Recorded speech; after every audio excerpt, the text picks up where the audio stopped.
Hello, everyone. This is the Bad Backs and Backlogs podcast. It's a gaming podcast where we discuss the games we love and anything else gaming related. I'm your resident host, Brian, the real deal. My name is Ryan, and I'm the Resident Evil 4 champion here tonight to defend its honor from Ryan. Thank you. And it's John from previous ones. And Jeremy from the last one as well. Okay, so we've all played Resident Evil 4 remake, and just like the previous episodes with The Legend of Zelda and Diablo 4, it's a little out of date, but we're gonna be talking through a lot of the gameplay systems and things like that. We will also, over the course of this episode, be spoiling everything there is to know about Resident Evil 4 remake and possibly its original in terms of plot and gameplay sections. We're going to be focusing primarily on the remake, but there is a short section dedicated to the original at the end. This is your spoiler warning for both games for this entire episode.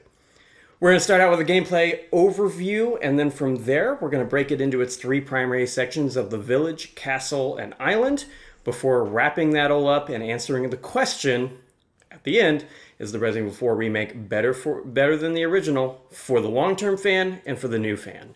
Okay, so what are our favorite parts of the gameplay, guys? I think it's always just going to be, the gunplay. Something I've always liked about like Resident Evil titles and what really separates whether one is good or bad is the nature of like the shotgun. To be honest with you, like, I think really found thing after playing RE6 and seeing how bad that one is. no, it wasn't for me because we'll talk about this a little bit more in the part two or the second episode, or but Village I felt had very bad gun feel to it as well. But six is worse. Like six is the worst gun feel I've ever experienced. And I think that the barometer for good gunplay in games is marked by the shotgun, to be honest with you, because that's how it is in like Doom to me as well. And I know if the game feels proper, if the shotgun feels like it has good impact. And in both original and remake, the shotgun is pretty S tier, to be honest with you. I think the riot shotgun specifically, is the one that really feels like you're getting a nice impact out of each shot that you pull. Specifically, the original has that triple S shotgun. Well, I played the original once, right back in 2018, and I think that I mostly agree. However, I do think the remake, two, three, and four remake have better shotguns overall. I think they feel very Well, I nice. guess I got to start my job early. You're full of shit, bro. R4 has the best shotgun in video games, and Well, I can't let I you disagree foundationally. those things. Doom has a far better one. I mean, Doom is Oh, where the double barrel shotgun comes from in games. And you everything can't has really that beat kind of feel in Doom, though. Yeah, RE4 is where it shines out shotgun's the pretty brightest. Oh man, it's not the same. It's not the same at all. You're being a little pedantic. No. So what were your guys' favorite guns? Obviously, mine was. Actually, my favorite was the bolt thrower, The but bolt thrower early on felt so good because you could actually use it. The other ones you felt very not sure if you should use it or not. Yeah. The rifle also felt fun towards the end. Mm-hmm. That was also just fun to snipe people. yeah. The red 9 when you get The red 9. God, that was so fucking satisfying. That's honestly in my top five because I had to do that. I did the platinum just for transparity's sake. I'm the only person that did that because it requires you playing like 7 times through the game. And there was a playthrough where you have to do like handgun knife only, and the red 9 was awesome there. I loved everything Well, about that. Green 9 is the best handgun. Yeah. Probably better so than this one. I mean, I can't disagree with you on that one because I don't remember it. um, but I think we'll just go through this kind of game chronologically and talk about the village section first. So, what were your guys' impressions of the village section at the beginning of the game? I kind of want to hear from John and Jeremy first because they've never played the original, and so it was kind of like their fresh impression. Yeah, Right. actually, me and Jeremy had different experiences. Oh, yeah. I, for one, actually hated the first part. Really? Okay. Mainly because I was unaware of the fact that you had to survive for a certain amount of time and kill a certain amount Oh, of the enemies. 15-minute timer. So I went in Okay. there expecting to have to kill all of them. So I legitimately was having frustration because the way I approach it is the way I play games a lot of times is I'm very aggressive and I'm just like either I kill them all or they kill me, which honestly leads to me dying a lot. So I mean that's on me, but like, it's like I try. Labeled survival horror. It's true. It was my first experience. My first experience, okay. And I go in there, and I'm just trying to kill them. I'm like, I can't kill them fast enough, and I keep killing them. Like they're infinite waves. They keep coming in, and I'm Hmm. like, what the hell? And I kept dying. They're not infinite, but I understand what you mean. It felt like it for sure. Yeah, it I feels mean, like it. I didn't realize at the time of the game how many fucking villagers for some reason fit in the It town can with like you need to kill 3,000. what 15 or something like that to move on past that And section. it frustrating too. Once that bell rung and the thing was over, I'm like, oh, and like, I'm like, it was just relief to be done with it. And then the game started, and I enjoyed it. But God, for me, terrible. He spoiled that part a little bit, so that Yeah. helped. That helped me a lot. But I think it was the next section I didn't like that you Oh did yeah. better. There's call it the gorge that you drop down. Ravine type thing. Yeah. Yeah. I Okay. Long didn't get rifle. didn't know what I was supposed to do. Just snipe. Yeah, I don't think I got the rifle ahead of that. But it felt like there wasn't that clear path of like, okay, go the right hand side, pick off a couple guys, then like sneak through the middle type Oh yeah, thing. yeah, yeah. I dropped down. I think I alerted one guy, and everyone came at me like 6 times, and Oh, I just couldn't figure out what the game wanted me to do. And okay. that Yeah, that section I got. are you talking about the little village part where you like walk into this section with like rope bridges and stuff? Oh, Immediately after you get the Yeah, yeah, yeah, yeah. yeah. I never And used the way to. they're falling. What's that? And you're like, oh shit, that's dynamite. Yeah, that I never used the rifle in that section actually. I didn't In know. all of my playthroughs, I just didn't. And I like, love whipping that thing out there. yeah, It's great. I didn't even think about doing that. I just kind of ran around with the shotgun and the handgun. And I, when I play these types of games, I'm very like resource conscious at all times. So if I have the option to do it without resources, I absolutely will. And so when I went through that section, I just kind of ran through it and didn't really shoot anybody, and like only shot the people I needed to get to the end. Every Yeah. new section I approach, I start off with I appraise the area with rifle chan, and I take out whoever I can, and then I proceed after rifle does its work. I've been corrupted by getting the platinums in Resident Evil 2 and 3, where part of the loop that you have to learn how to do is just skip every enemy. And this is a little aside, but this actually has come up in RE5 at times where I will just abandon Ryan. And it's because I've noticed. I am used to just running past everything, and so I will just run past everything. But then Ryan fights everything, and we get separated, and he dies. And so I in those sections, if I ended up thinking there were too many enemies, I would just run through them, except for the sections that require you to fight them. And we'll talk about those sections as they come up. It's like a fighting everything oriented game. You don't really skip a lot of stuff. I know, but I did anyway. So that was kind of like it just kind of polluted my initial like viewpoint of some of the rooms, because Resident Evil 4 Remake kind of has what I call murder rooms, which is Yeah. the term from Doom, where you walk into a room and it's designed for you to be able to root around it and kill everything, kite them, manipulate their AI in such a way that you can kill everything in the room. They give you However, barrels. They give you a lot of paths that you learn about later. It makes replay seem like really cool. yep. And then RE4 adds the element where you can actually just not do that. You can choose not to engage with the murder room design and just run through it. In most of the time, there are some cases where that's not true, and most of those cases are in the island section of the game. But with the village section, this was actually my favorite part of the game. Every time I played it, I liked this section of the game the most. And I found that like when I got to like hardcore and professional speed runs, this was the zone I liked the most, and it's the zone that I always felt the most tense during in a good way. With the village defense area, or the assault, or whatever you want to call it, the church bell area, Yeah. the professional one was running for 15 minutes, and if you got touched, you died. and reset it to the beginning of the game. Oh my god. So I got really good at like running through enemies and like dodging the chainsaw as it would go down, running past him, and it felt really good. And in that way, it felt like I learned how to master the game to some degree because of it. With the designs of the enemies, I've broken this down into the kind of core enemies that are in this area: the villagers, the Las Plagas, dogs, the pig cowmen guys, and Dr. Salvatore and the Bella sisters.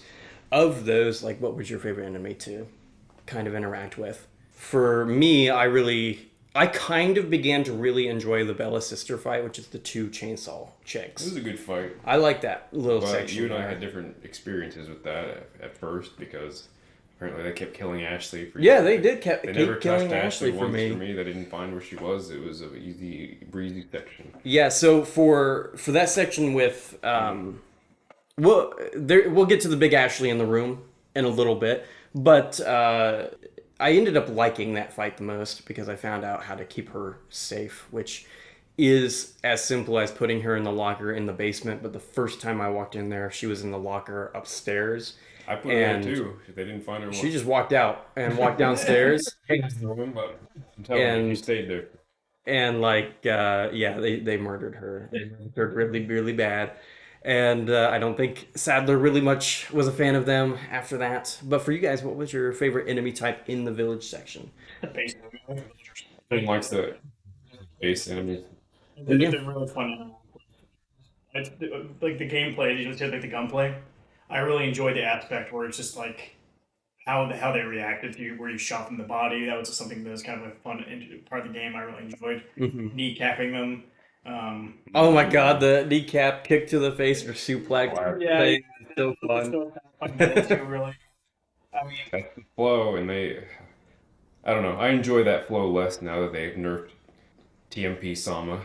But Oh yeah. that's one of the hardest things about unlearning from the classic formula is to use the TMP in different ways. Well, like I skipped the TMP entirely and didn't even notice it because I used the bolt thrower all the It took me time. forever to even attempt to adopt that because I know. I kept didn't- singing the praises of the bolt thrower on the yeah. first playthrough. It gets worse as you try to go into harder difficulties, and it becomes useless if you try to speed run.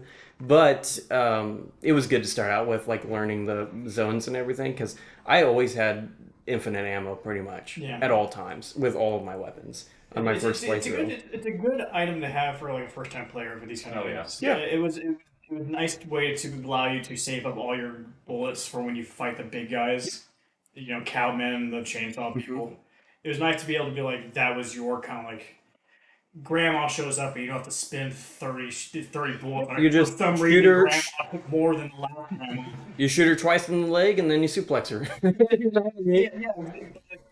Both are losing ammo. It's And with me, the you suck at aiming. You also don't lose ammo because you're like grandma. Like you looked at her in the face, she saw you, and she ducked to the left because she somehow was just and you're just like there and fire where she was.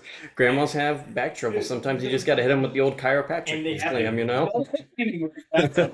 Bolt thrower was just like, here's a crutch for you, you terrible, terrible first person shooter and player. By the time I had finished my platinum journey with this, the villagers were one of my least favorite enemies to encounter in every section of the game because they have an obnoxious grab that as I went through the game more and more, I found myself getting more and more frustrated by. And specifically because like at professional difficulty, you can be grab chain stunned to death from full to death very quickly. Let's not analyze a lot of the game based on professional though. I have to because let's be fair. I have to Replaying because what it was people- part of my experience playing the game. It's fine Sure. that nobody else did. We'll analyze but- things that are normal to hard. I'm going to analyze it however the fuck I want to because I played the game the way that I like to play games, which is get trophies and stuff like that. And the trophy list said play professional, so I did. And so it well. affected my impression of the I game. just say I like the villagers, but I hated the cultists.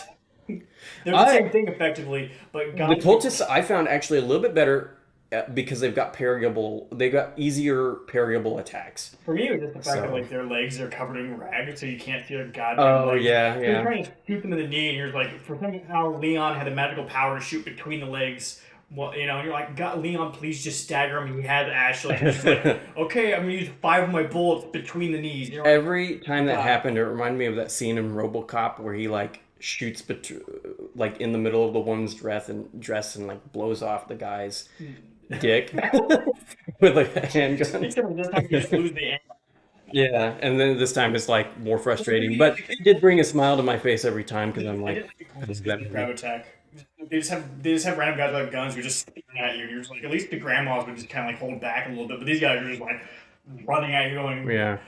Dante, stop! And you're like, God. The worst were the military versions of the villagers in terms of that stuff. Like when you're trying to, something. Thank you. This is something I learned while trying to speedrun because they will hold you, shock you, hold you until one of the little bugs on the ground hits you, Oh, and okay. it just gets I never experienced that. I think maybe kids just had more guns at that point. I think, or at least when I think. It's something that I may not have noticed if I didn't run through the game with my like handgun knife only and professional speed runs and stuff like that. But I eventually did notice it. It's something that probably wouldn't have held such an important part, like a part of my playthrough as an annoyance if I hadn't had to play, if I didn't play through the game 7 times in a row. You know what I mean? So I eventually, a lot of things about the game grated on me specifically because I was rooting through it over and over without a break. And it's one of those where it was like, I think by the end of my platinum, burnout was kind of setting in and I just wanted to be done. And so every time I got grabbed, it's like when you're trying to get somewhere and you get hit a stop sign or the stoplights always turn red when you're trying to get there. And you're like, come on, just like let me through. Yeah. Let things be green. And like each one of those grabs was kind of like a stoplight every single time I got grabbed. So, especially since like when I was speedrunning, each run was like 2 hours. You know what I mean? Like, Yeah. or 3 hours, whatever the case may be. And that's pretty long for like one of 5 runs you have to do that way. So, um, what about you, Jeremy? What was your favorite enemy for the village section? It's been long enough since I've played this that I'm struggling with this. um, Honestly, I think a lot of the enemies were just fun to fight. The one that I The hated make the most, of the enemies is where the fun comes in. Not one in particular. yeah, the Was there a favorite room then that you had? Room? I mean, everyone just likes the opening section, unless you know. Unless you're me, in which case you run in there and die into the meat Yeah, grinder. my favorite became the house defense section though. I struggled with it very much. They upped the ante on that one. That one. Yeah, Much that more one was intense. way harder than the first original, based off my memory of the original It game. has 2 extra phases. And I didn't. I was kind of like it stuck with me after the first playthrough, but then as I kept going through it and through it, I began to like it more and more. Weirdly enough, There's gonna be a lot of those things where, like, Brian, like, where you have areas that you enjoy or things you enjoy after playing the game multiple times. I, for one, my first time playing through, I absolutely am like, this is the worst, Well- and that cabin is one of them. Yeah, watching you. Those kill rooms were enraging to me. I despise that experience. Watching you play through, the phrase you kept saying was, "The next time I play this, I'm gonna know about this." Genuinely, a lot of the game is like a lot of times. Some areas are very frustrating, and then after the fact, after you killed everything, you walk through and go, oh, there's explosive barrels there. Well, next time I can know about that. yeah, The yeah. village. Now I know where the shotgun is. I didn't know where the shotgun was. Yeah, I missed the shotgun the first time too, and I even Really? played the original. You can go upstairs and like, loop. I can loop the enemies. I didn't know you could loop the enemies. All I knew was I was in a big group. There were 12, babushkas running at me.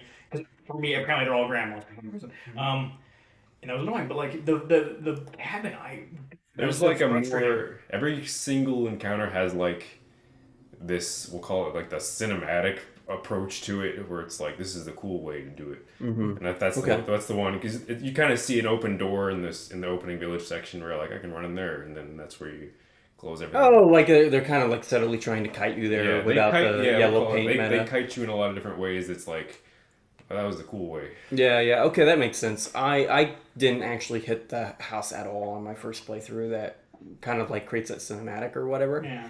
And on subsequent playthroughs, you can skip that section entirely by shooting the couch bell, or the church bell, the church bell. Bell. You can shoot the church bell from a distance, and it'll end the section. This I'll never. I would never ever in a game. You can't do it on the first playthrough. It's not possible. It's not there in the first playthrough as a possibility. But when you go to NG Plus, you can just shoot it from a distance with any gun, and it'll ring the bell, and the section will be over in 5 There are seconds. parts of the game that are bits to be like once you know the game becomes easier and everything. Oh, yeah. But for your first playthrough, especially for me, this is my first time playing Resident Evil game and for a survival horror game, honestly. So for me, like this was my first time playing through, and some of those things it was frustrating. Like the fucking cabin was me just being like, I'm losing ammo, and I have infinite like enemies, and it was very frustrating with the game how like sometimes the enemies would just be like either A, they die in one bullet, or two, they take 12. Or sometimes they take 12, fall down, get back up, and take another 20. And you're like, I just wasted 20, like half my ammo Can't relate. on one guy. Yeah. That I happens like in that. RE2 Remake all the time. And then the next but time you that die- game's And foundationally then different. you go, you do the cabin thing again, and then same guy dies in like 2 bullets. You're like, why? That's because the enemies have crit zones that are on them, and if you hit the crit zones, Well, I you think- deal I massive think damage. it's the ones that will turn into the plagas. They do have more health if you crack them in the head. If you go for like suplexes and hitting them, Yeah. knocking them to the ground and killing them with a knife, they actually don't have that much more. It's still more, but it's not as if you Well, it- bursted their head and they had It a just second felt health like bar. when I was shooting an enemy, I could tell, oh, this is. I got a this. bug I got coming this. out. I got the same feeling. Sometimes I would have that sense, and then it would just be a regular guy. Yeah. But like me, like I had the same thing feeling as Jeremy. You shoot certain enemies and you'd be like, "That's a plaga," and they'd fall over dead in quotations, and then they get back up and their head You know, explode, and it's- you're like, it's- "Oh, that was the plaga." It's kind of interesting because if you play the rest of the remake series, you're going to get that feeling, but they're just not going to have that mechanic because in the Resident Evil game, they have like this kind of like background mechanic that says if you're doing poorly, enemies are easier and you get more ammo. Dynamic difficulty. I was Yep. curious if this game had it. It does. This game absolutely has it. So if you have more ammo, enemies are going to be harder and more aggressive. If you've used more health items, the game is probably going to give you more health, and it's also going to probably make the enemies probably a little less aggressive. And the only case where this dynamic difficulty doesn't happen is like hardcore professional difficulty. Yeah. It doesn't really happen. It's hard, and if you soft lock yourself, you soft lock yourself. It's just the way it goes. Yeah, You know what I mean? So and RE4 remake, you can actually hard lock yourself, but I think like if you're hard locking yourself at hardcore professional, you just weren't ready for hardcore and professional Or you just gotta at that restart. point. You just got to restart, Yeah. Which for the people who play those types of difficulties and like that type of difficulty, restarting is not a bad thing for them to do. Like it's not something they are going to care super about. Expected, perhaps. Yep.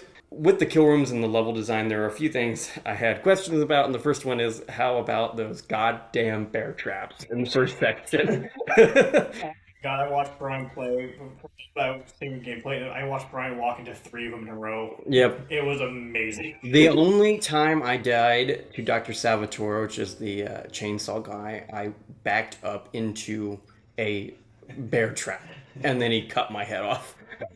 Bear traps are there to bear trap. Yeah, and I was like, that time it was like one of the only times I didn't get mad because I was like, they got me. They finally got They me got me on my right. 5th playthrough. You had enemies version that like set more, and that's new. Oh, I didn't even didn't really? notice that. If you pay attention, you'll see people in the background setting up more bear traps as like encounters start. And I did not know that at all. I ended up just memorizing their locations and running around them. you'll be fighting people up front, and you'll see grandmas in the distance putting down more. That explains why there's so goddamn many. I was like, why are there so many around here? I never. Small bear problem. Bear traps. Honestly, when you brought this up, I'm like, I didn't even like. Literally, there's like 2 areas where I'm like, I remember bear traps, and then I don't. They don't really impact. I played it so much that like I ran into maybe 100 bear traps in my playthrough, my multiple playthroughs. The first time I seemed to run into every single fucking one of them, every goddamn bear trap I ran into. Well, I guess that's just something that affected me. It didn't affect anyone else. Yeah. You can watch my playthrough, and like, there's so many times where I'm like, oh fuck, another bear trap. Puppy, that was a cool, I think, change up from the original where the dog is in a different location, and I feel like he's kind of actually missable this time. and not even that much, just so we're clear. Like he's there, and you hear him howl, and if you skip him, it's kind of your fault. But in the original, he was basically unmissable. You would see him every single time, like he's in the critical path. This time, you have to go a little to the right. So when I would follow like the Resident Evil veterans page on Facebook, some people didn't even know there was a dog in that section because it's their first one, and they just skipped it entirely. Not that it's like a huge insane deal, but it was kind of neat that Capcom did. I think I like the way that modern Capcom designs games because they design them in such a way that they're fun to play multiple times. They're designed with that ethos in mind, at least.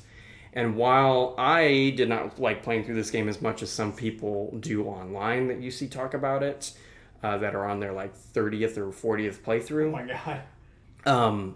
it's designed that way. And for the right type of fan, like that's what they do. They like to play this game over and over again. And I like that Capcom designs things that way because they do the same thing with like Devil May Cry, and then like Monster Hunter World is built on the whole principle of redoing the same fight over and over again.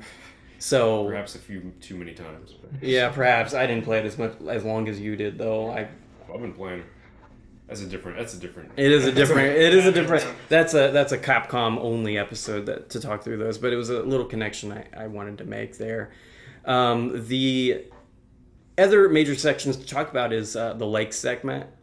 This is where the side quests become kind of a big thing in the game, and I just wanted your guys' thoughts on the lake segment and side quests. Leg segment. The one where you are going around in the boat after you kill Del Lago. Oh, Yeah, okay. he kept trying to get me to die to Del Lago early. We all. Oh. I'm like, shoot the lake. No. Everyone tries to get their friends to shoot the lake. Yeah. That's the way of things. I remember I discovered that thing on accident, shooting the lake thing Well, they in the tried to first trick game. you themselves by adding fish to that spot. Yeah. Really? I didn't. So when I played the original, I was like, "What the heck?" I even knew that Del Lago was in the lake because I had watched my brother play it all over and over again, but I didn't know you could jump out early.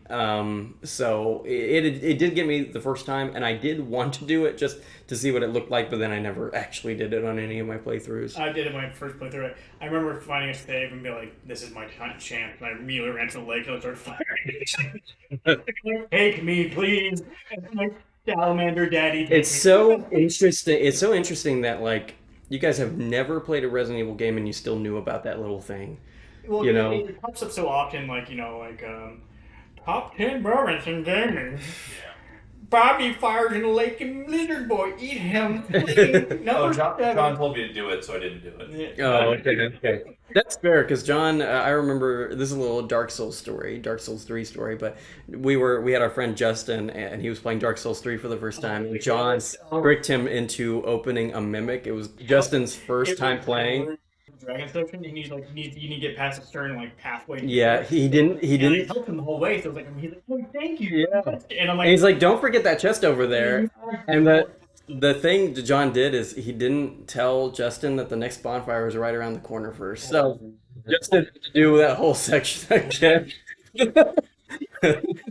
So you just can't trust John when he gives you suggestions. It is something Justin would want.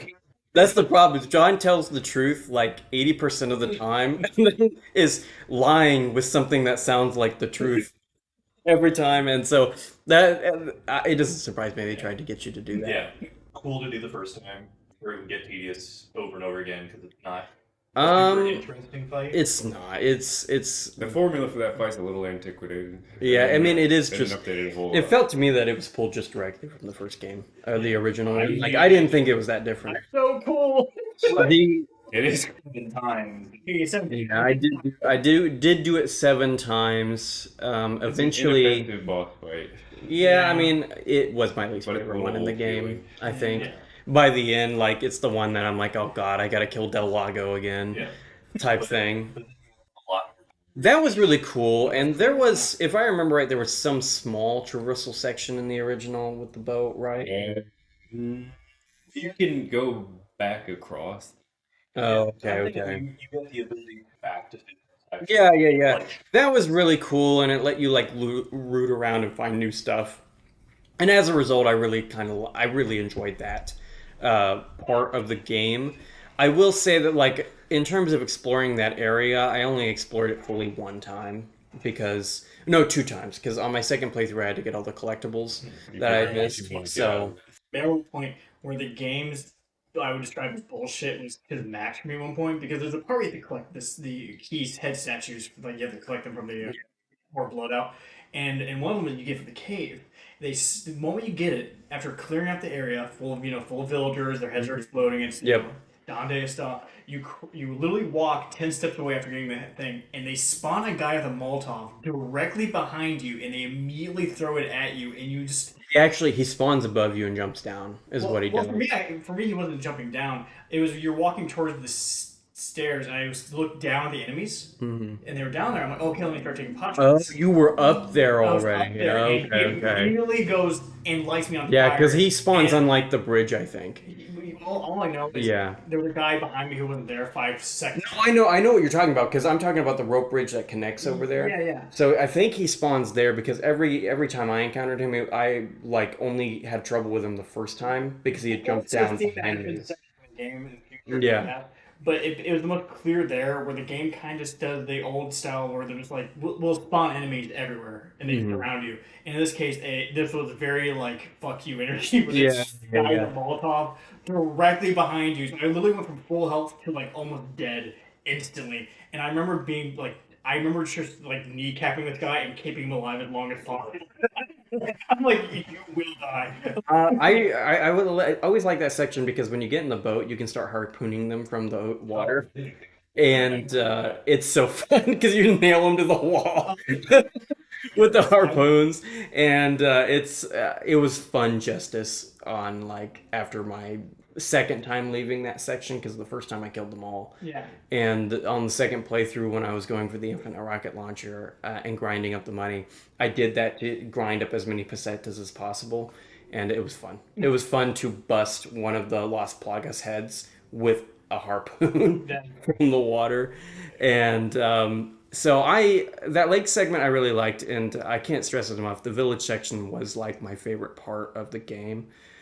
We've already talked about the house defense section, but I had a little RE5 anecdote I wanted to share about when Ryan and I started our RE5 playthrough, and we came across a like little like shack defense section, and our workaround was like knifing the window that enemies and like chain stunning them so they couldn't get in the house.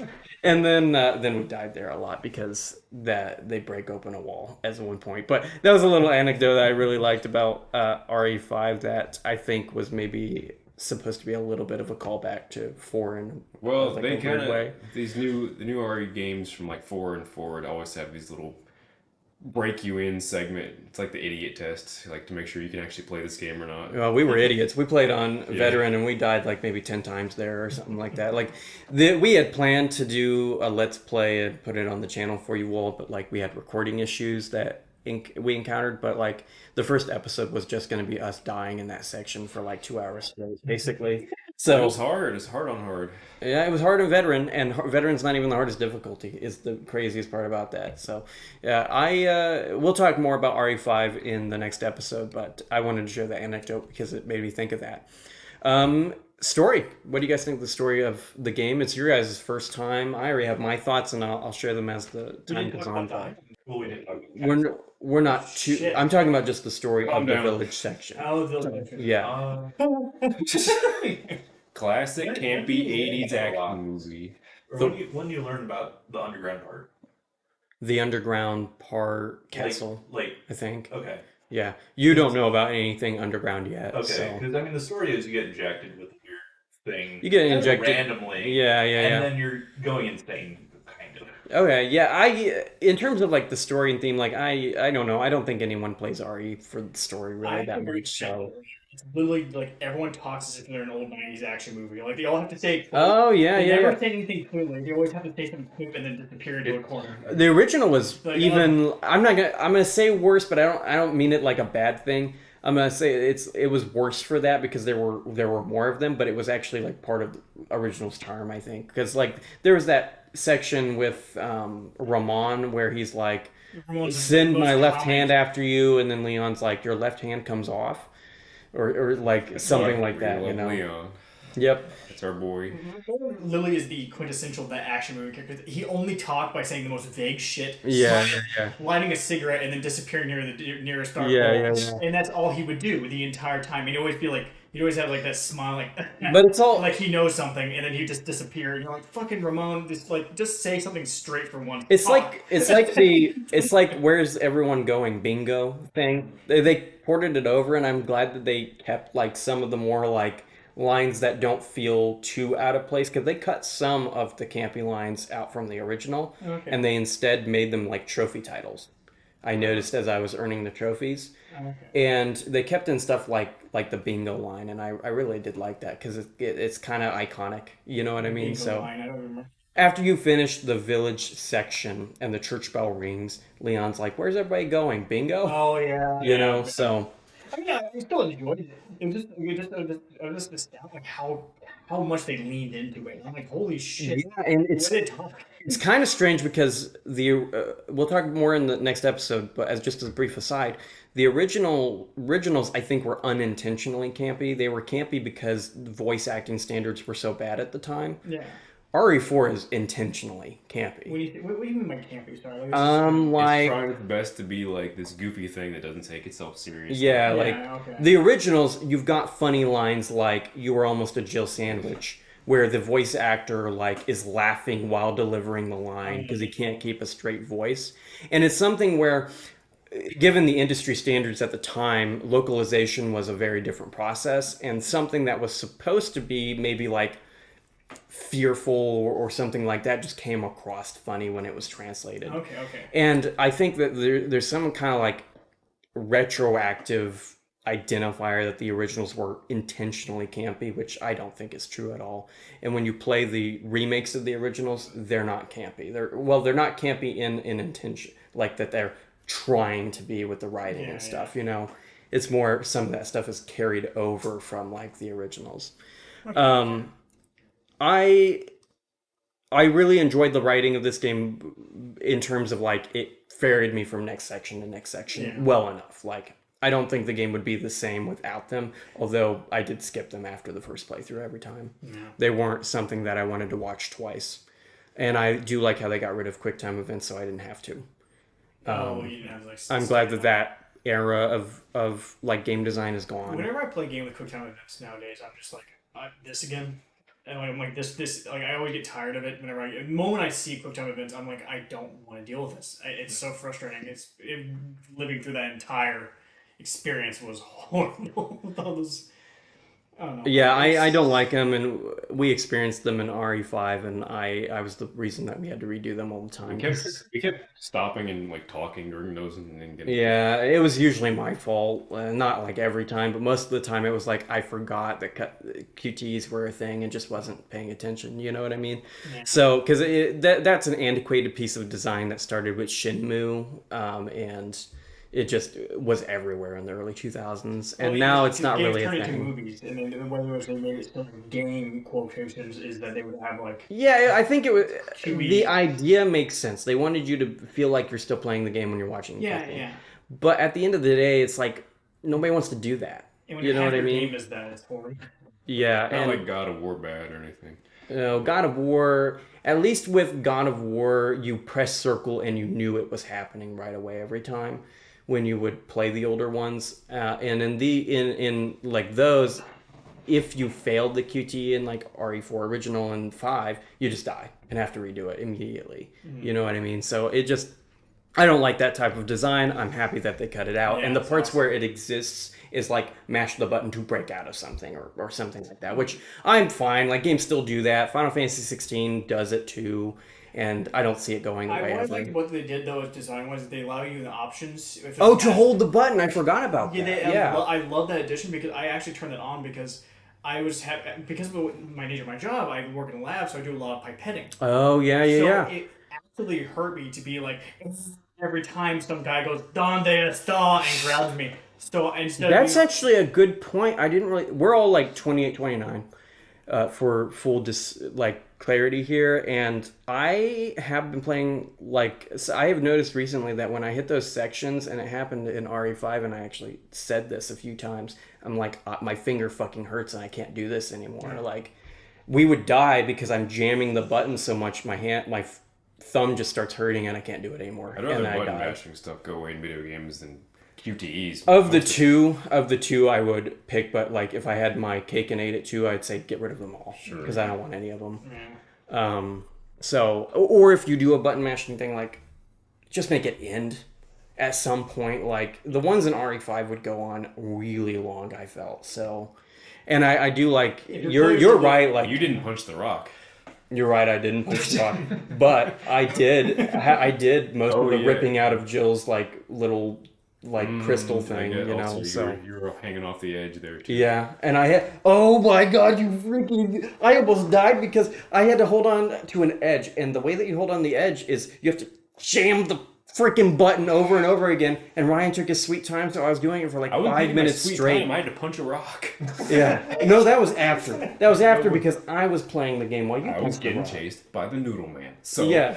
Okay, never mind. We'll talk about it. Well, this was an aside, but like I agree with you. I agree with you that I didn't know that section was in there until I'd already finished the platinum and you were playing the game. But I would have turned it on if I knew it was in there. Yeah, at the moment because I was looking for the options and there was so many different options and I was just like, this is fantastic. I'm so glad this is here. Yeah. Well, guys, it's now time for the big Ashley in the room. Did Capcom do a good job with the Ashley mechanic in this game? And I broke her. What? Video. So there's the section when you like first get in the castle. Okay. And she got picked up, and as she was getting picked up, I think I killed the enemy. Yeah. So she got picked up, and she was floating for a little bit. What? And then the game was like, oh, this can't happen. So they just like refreshed the model, and she was T-posing, and she could talk, and her face still animated, but she didn't move. And the next thing you need is for her to climb up on you to get up like a ladder. Yeah. So I'm like, okay, let me stand over there. Didn't work. Okay, I walked into her and I saw her move, so I'm like, oh, I'll just push her over. So I like awkwardly pushed her over, and then I stood there and it didn't work. That's hilarious. So, yeah, I had to reload the whole section. Yep. And it's really creepy to watch a CEO's model just talking to you. That's fantastic. My God. Downstairs, I'll go show it to you. Oh, that's cool. I got video. You know, if I can, I will include that in the podcast if I can figure out how to do that. But my editing setup's not that good. So if you're not seeing your... Because enemies, and I was trying to record while running around watching her. If you don't see it in the podcast right now, it's just because I couldn't figure out how to get it in there. But I'll do my best to get it in there for you guys so that you can see. I'm actually interested to see that too. I hate Ashley so much. And this is going to be one of the... So in our 8-year friendship, Ryan and I have only argued about 3 things. If there's magic in Star Wars, the Colorado trip last year about Lord of the Rings, where I was right, but Ryan misunderstood what I was saying. Huh? I don't even remember me about the Aemir thing, that we had like a 2-hour argument about who Aemir's bloodline is in the Rohan stuff. Oh, yeah. Whether or not he's like the son of Theoden. Yeah. And no, it was in the car. It was in the car, man, for the most of it. It was a long argument. Yeah. And probably the one that happens the most often is about Resident Evil 4. Anything to do with Resident Evil 4, because at full transparency, I'm not as high on it as most people who love that game are. It's currently in my top 100 of the 2000s, but it's like in the 60-70 range, whereas most people would put it in, I think most people who have played a lot of games from that era would put it in the top 5. It's just not as high from the future. Almost 20 years old, man. Yeah, back then, and that and like MGS3 were like, this is from the future. Sure. And I like it's one of those things where I recognize it's a great game. I recognize it was influential, and it's still in my top 100, and that means it's in the top third of all games I've played in that decade, which is still like a significant thing. But that does mean that I have like complaints with it that did rub me the wrong way, and every time I bring them up, it usually has like I'm going to call them hearty conversation about it, but usually it's you're wrong, Brian. And one of those things is Ashley. I think Ashley is better than the original version of her because you don't have to heal her, but I still hated her. I game overed more from her or things relating to her than me just dying and over 7 playthroughs. So, and I'm not even going to Scale count the issue. section where you have to play as her because I'll count that as my own That was problem. a good segment. But I don't like her. But the problem is, I wouldn't take her out of the game either because I don't think the game would be better without her. I just don't like the mechanic. It's kind of like how in OG Resident Evil 4, I don't like the QTE's mechanic, but I would take that out. It's just this case where it's like you would have to fundamentally redesign the game if you took her out of it, and I don't know how I would do that. Personally, I don't think it would be worth having her if she didn't have some condition of making you fail. Replace her with the dog, and the dog helps you climb things. Problem resolved. That's just Final Fantasy 16. And every time the dog's in danger, you go to help the dog, and you're like, "Whoa." Yeah, well, I would actually feel bad when if I shot the dog in the head like I did Yeah. Ashley. There was one time I was shooting. One time I was shooting a bunch of people, and she got picked up, and because of the way her model gets picked up, her head went into my cursor, like swung into my cursor, and I popped her in the head and got game over. And I killed her with so many mines over the course of my playthrough because my first playthrough specifically because I was using the bolt thrower a lot in the mines. Yeah. I killed her so much. She's not that bad. She's very easy. I loved it when I got the suit of armor for her and she couldn't be picked up or hurt anymore. Except like I think you can kill her on accident if you shoot her like on the face where the armor's not covering, but like never did that because You it just basically doesn't have to be crying happen. at that point. Yeah, you do. And you can shoot rockets at her feet and she won't die. Um, So Heidi and I were making fun of you the entire time playing through RE4. me? Yeah.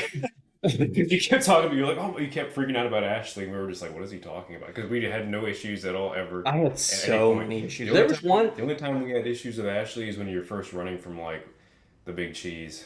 That little. Oh, that little set. I have a fun little story about that section. That's So it. That's all. there's one time I I think it's the only lost time it. she died for us. She died to me once there too on like my fourth or fifth playthrough because I had mixed up my like the direction I was facing. I like quick turned on accident. I ran into Mendez instead of away right at the start of the cutscene because I was trying to speedrun it. And then I like turned around, but she follows you where you went, so you got picked up and I lost. That was I recognize that one as my fault because I like tried to go quick and messed up basically. But I don't like her. I found many ways to avoid the sections with her and like cut them out of the game when I was speedrunning it, and I took every single one of those. I found Well, ways. the speedrunning thing. I mean, sure, I understand that. Well, I started doing it even when I wasn't speedrunning. Like I did my first playthrough guideless. I like to do games that way. But starting with the second playthrough, I found every single skip I could for every section she's in, and I used them all. And those skips don't exist anymore, so I'm happy I finished it now. Before Capcom patched them all out. Capcom has this kind of like thing with skips in their games where they don't necessarily like them for some reason. And I think they feel They put kind their of own in. well, they I'd rather- do, but I also think they get kind of offended that people found ways that their code was broken or something like that. And my evidence for that is in the DMC5 devs React stream that IGN did years and years ago. The devs were like clearly offended that people had broken their game, and I think it's just like a sense of pride to them that their games. When you think Capcom, my first thought is gameplay is probably going to be good relative to the series that we're talking about, and it's probably going to have no bugs. That's usually what I think when I see a Capcom game coming out nowadays, ever since like 2017. So I think they like that, and I think because of the like honor bound system that Japanese business politics follows, that it makes sense to me that Capcom would that they every time a game comes out and there's a speed run of that game, they will release a patch that cuts all of the skips out of the game, and they do it every time. And I am not complaining about that. I think they're perfectly within their rights to do so, and I also think it's good of them to do so if that's the game they want to make. But I'm happy I got the platinum while all the skips existed, because the platinum would be twice as hard, and it was already one of the hardest ones I've ever gotten with the skips. So I think in terms of like the way I rank difficulty, the only ones I consider harder are the 3 Crash Bandicoot Platinums that I have. And that's because I would spend 10 hours on one level sometimes to speedrun it for the trophies. We have a new person on the episode. First time. First time caller, Yep. Roberta long Kiss. time listener. He's helped with the editing before. I don't think you played Resident Evil 4 Remake. I have not, no. Okay, have you watched the playthrough? Yeah. Okay, so if Cole's got anything to say, he'll share it as we come in. But that's the voice that you'll be hearing. He's just arriving to it. And the bosses for the section, guys. There are Mendez, which I called Rasputin in my playthrough. Del Lago and the Gigantos. Which one was your favorite? I despised Rasputin fight so much because I stuck to dodging his flaming beams of death. Just hit the duck button. The duck button? Just duck. Oh, there's a lot of these things. There's a crouch button you can use to duck underneath it, I think. Yeah. There's so many parts of the game where literally I'll be like, this part I hate, and then someone, you or Ryan will just be like, oh, you have to do this, and it makes completely solve your entire. I've done that to him. You did that to him. Yeah, you did that with freaking the Plagas. The worm ones, if you just shoot them in the mouth, they die. Oh, yeah. I didn't know that, and I wasted all my bolts on one guy. I'm like, okay, he's not dying. From a distance, so I can shoot them. And I'm like, okay, I'm gonna fire my Red 9. Used 2 whole magazines in this same guy, and they just keep walking around. One bullet. And then, One bullet. And then Jeremy goes, "Die!" and kills it, and I'm like, what? Yeah. But other than him, I really enjoyed the Delago fight first time. I enjoyed I freaking loved that. And the Gigantor guy was also fun because the puppy. The puppy, Gigantos is my favorite because the puppy. I enjoyed it, except for the part where the Scorpion Man hanging from the ceiling. That's where I didn't like. You want a fun little like tidbit that's not possible anymore about that little fight, a little skip. You can basically through pausing the game and crouching and walking backwards next to the merchant, you can get into the wall. And walk around it. And if you walk around it, you'll skip the boss fight. But Mendez is still loaded on the other side of the house, and he's loaded as his like first form, where he's like spinal and everything. So if you watch my stream of that event, I don't know what episode it was. I turn the corner and he's there, and I'm like, "What the hell?" And it stunned me, but he's just like wiggling and like not doing anything, and then you just walk. You can walk through him, and. It was like, it just stunned me for a second. I was like, why the hell is he here? It's because he's preloaded. He's preloaded into the segment, and then they basically take the model and they move it into the place during that cutscene. Okay. So imagine this. Actually, you see him just sliding. He's like Leon sliding through the wall. No, he's right before the car. At the end of that section. But the car was a nice little Easter egg too, because in the original you have to run from that car in a QTE segment, and they included the car but cut out the segment, which I liked. I liked that they cut that segment out because I didn't think it was a good segment, but it was a cool callback for people who had played the original, I think. Cool. So, the giant I didn't like as much, but it just was the bullet sponge for me. It's so quick, and I think that's part of what I like it, because I knew about the mechanic where the things would come out of the back. I trigger it well, and then sometimes I think I just wasn't able to hit it. Yeah, I had this. I think it was the semi-assault rifle. The semi-rifle. Can you get that one at that point? I don't remember. I had whatever the best rifle or the newest rifle you can get at that point is, and I remember that like you get. I think it's like 1.5 crit damage whenever you hit those things. I used to have all these numbers memorized for when I was speedrunning, so I knew the most efficient ways to move. But once he knocked down, I loaded like 20 shells in him and he died. Yeah.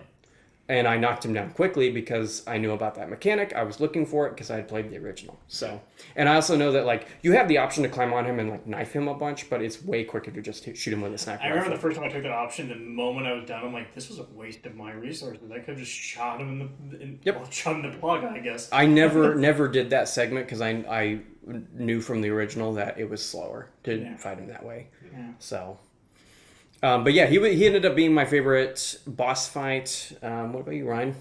I mean, yeah, those bosses are all serviceable. They're all services. They're not. I'm not gonna say they're like the best bosses of all time. I think the or Salamander is like the best like first playthrough boss. Is that in the that section. Mendez? Oh, you're talking about Del Lago? Yeah. Okay. Yeah, all right. It is neat. Yeah, Yeah, he is a unique. I legitimately have fun doing that. I was just like, It's definitely very fun first time. the 10-year-old Amy was just being like, yeah. It wasn't like that for me, but I had played the original, and like I said, I feel like it's just pulled and dropped from the original. So I didn't connect with it that way. But I did like how when you finish the Mendez fight, you like turn the corner and you're in the castle right away. And so, what were your impressions of the middle section of the game, the castle section? I think Castle's always been my favorite. Really? Okay. Castle was my least favorite section of the game. That's how we do. Castle. I have several areas and one specific enemy type that is the reason I hate the castle. So, I did not use the flashbang super well for the armor. I think I wasted a lot of stuff on that. I love the armor. you're talking about the armors armored that are- plagas? Yeah, Plaga Plaga Knights? Knights. Okay, yeah. Nighty Night Nights. Yeah, 'cause That's a good the line, first- yeah. The first time that you actually encounter them is like the drop down, and there's like 8 of them or whatever. I did not do that section super well. That's all I know. That enemy type is literally my favorite enemy type in the game. I think they're the most, like John and I talked last night, and John said that they're the most consistent enemy in the game. And I agree, and I also agree how they take your expectations of Plagas enemies, and then they're like, well, you can't flashbang them anymore. You can't shoot them in the head anymore. What are you gonna do? And it's not like a hard puzzle to figure No, out it's not. because you can just destroy the helmet, or you can parry the helmet off of them with a knife, which I learned on my handgun knife only playthrough, and I killed all of them with just a knife. But I just really like how it remixes your idea of how that enemy works, and then immediately afterwards you can fight the mini boss version of it, which is literally my favorite thing to do in the game is the mini boss Gold Knight version. It's a good mode. Yeah, it's a good side quest. I also like how We you skipped the side quest portion of it. Oh, you're right. We did. We kind of. Well, let's I go. was just gonna say they're good and they're not difficult. They're not annoying. And Yeah, they're not annoying. They're usually on the critical path. Sometimes they make you go backwards, but I think it's sometimes not by it's a lot. not by a lot, and for interesting things like You mini go- boss enemies. You go egg painting. Yeah, that was a funny one. Yeah, Here's the golden- it's also the egging the painting thing is a good way of informing the player of like you can egg Ramon Salazar and 2 golden eggs kill him. Well, it doesn't immediately like tell you that. It but doesn't, but like It's a I small like how hint. I like It's a how small it's a one. hint of some kind that you might be able to use the egg as an aggressive thing. You know. Now, it's You are approaching me? interestingly enough, eggs count as grenades when you are going for. Yeah, they count as grenades because if you throw them in your handgun knife only playthrough, it voids the challenge. Now, I tested this. I threw one at the painting just to see if it would happen, and I reloaded because every time I finished a room, I would scan the like statistics tab to see if I had broken the challenge yet. reminds me of my And the favorite egg song. breaks the challenge. And when I would go to like social media pages about our RE4 remake, some people would be like, why didn't I get the handgun knife only challenge? because And it then was like people, made you would go in the comments and people are working through them. And then like somebody always be like, you threw an egg, didn't you? And because an egg counts as a weapon other than Barrels and handgun. grenades. And it's hilarious. I love that mechanic so much. I love that. I love it when games, even if it's the most obscure bullshit ever, I love it when they inform you about a game mechanic through the game somehow, some way. Somebody hit that painting and was like, can I use this on enemies? And tested it on the boss, posted it online, and everybody knew about it, right? Because it's not something that was in any pre-release materials. Capcom is famous for never telling you about secret mechanics in their games. People figure it out, and sometimes Capcom tells you about secret mechanics in their games 20 years after the game came out. All Japanese companies do this. I love how Capcom does this in their games, and I love how once I know about the trick, there are things that I can notice that I wouldn't have noticed before that are supposed to quote unquote teach you about the mechanic. And I think Capcom are just one of the best game designers because of it. I think When you they're. heard I the think. bell ring, you're supposed to shoot the bell in the Yeah, future. exactly. Exactly, man. Like it's something that like you have to be very creative to think about, and I wouldn't have thought of It's it. honestly, I didn't know like that's very creative. Yeah. And the fact that they reward you for that. I think Capcom, Nintendo, and FromSoft are the best. No, I was getting ready to say From Software. No, From Software's liars. What do you mean? They lied to us About what? about the amulet. What amulet? There's Amulet. amulet.